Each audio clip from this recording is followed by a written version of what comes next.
नमस्कार। आज फिर हिंदी विषय के अंतर्गत हम संवाद लेखन लेकर आए हैं। तो प्रश्न परीक्षा में कुछ इस प्रकार से पूछा गया था। परीक्षा समाप्ति पर दो विद्यार्थियों के बीच हुए संवाद को लगभग 50 से 60 शब्दों में लिखिए। ठीक है। अब ये प्रश्न कब आया था? CBSE बोर्ड पेपर 2020 था और हिंदी कोर्स बी, ध्यान रखना, Hindi course B, code number था इसका 441 और सेट नंबर था 1। ठीक, यानी ये प्रीवियस पेपर है। तो सबसे पहले हम क्या करेंगे, प्रश्न को भली भांति पढ़कर समझ लेंगे। तो संवाद लेखन में दो बातें ध्यान रखनी होती हैं।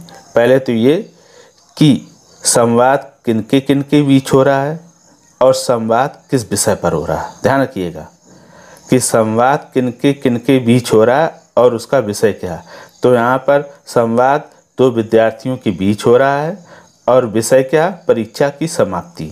ठीक, तो परीक्षा की समाप्ति दो तरह की होती है। एक तो जैसे कोई भी प्रश्न पत्र, जैसे मान लो हिंदी का पेपर समाप्त हुआ हो, उसके बाद छात्र या मित्र आपस में बात करें, या फिर सारे प्रश्न पत्र समाप्त हो चुके हैं उसके बाद वो आपस में संवाद करें, तो आप दोनों में से किसी को भी केंद्र बिंदु मानकर लिख सकते हैं। तो चलो फिर उत्तर कैसे लिखते हैं अब वो देख लेते हैं। तो सबसे हम पहले क्या करेंगे, उत्तर लिख लेंगे। उत्तर में लिखेंगे परीक्षा समाप्ति पर दो विद्यार्थियों के बीच संवाद। अगर इतना बड़ा उत्तर ना लिख पाओ तो सिर्फ लिख दो संवाद लेखन। ठीक है। फिर अब हम लिखते जाएंगे। पहला विद्यार्थी, हमने काले पेन से लिख दिया है और उनके जो संवाद है वो नीले पेन से। आप चाहें आप भी ऐसा कर सकते हैं। अगर आपको लगता है कि नहीं हम दोनों नीले से लिखेंगे तो आप दोनों नीले से भी लिख सकते हैं। तो पहला विद्यार्थी कहता है, अमित कैसी रही तुम्हारी परीक्षा? दूसरा विद्यार्थी, राहुल मेरे पेपर सभी अच्छे रहे लेकिन गणित में 13 अंक के प्रश्न नहीं आए, तुम्हारे? तो पहला विद्यार्थी कहता है, अंग्रेजी का पेपर छोड़कर सभी ठीक रहे। दूसरा विद्यार्थी, अच्छा इस वर्ष के पेपर कुछ कठिन नहीं थे? तो पहला विद्यार्थी कहता, पेपर कठिन नहीं थे बल्कि हम लोगों ने बोर्ड परीक्षा के हिसाब से पढ़ाई नहीं की थी। तो दूसरा विद्यार्थी कहता, ये बात भी तुम्हारी सही है, हमने परीक्षा को हल्के में लिया था। तब पहला विद्यार्थी कहता, देख भाई अब आगे की परीक्षाओं में ऐसी गलती नहीं करेंगे। तो दूसरा विद्यार्थी कहता है, अब खूब मन से पढ़ाई करेंगे। पहला विद्यार्थी कहता है अंत में, चलो अब घर चलते हैं। तो ये हो गया देखो तुम्हारा संवाद लेखन। हम नोटबुक या परीक्षा में किस प्रकार से संवाद लेखन लिखेंगे। ठीक है। अब ये पूरा संवाद लेखन कैसा दिखाई देता है वो भी देख लेते हैं।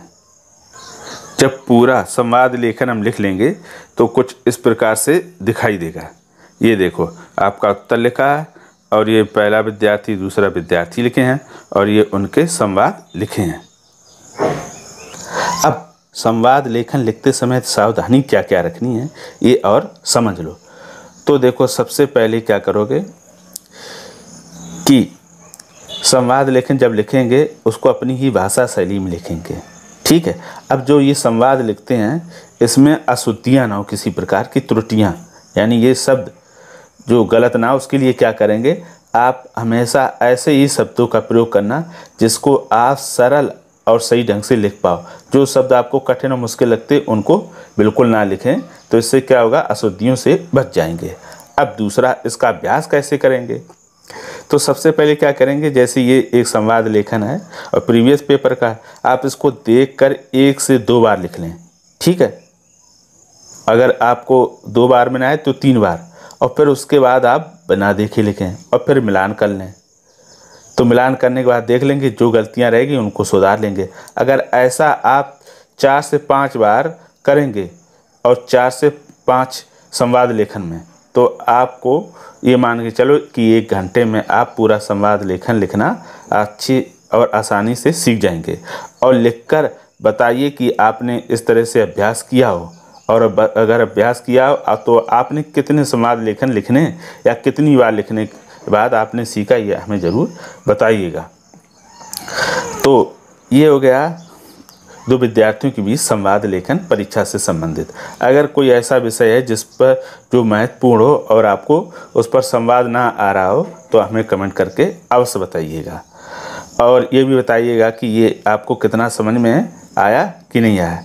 तो फिर आज के लिए इतना ही, फिर मिलेंगे किसी नए विषय के साथ। तब तक के लिए धन्यवाद।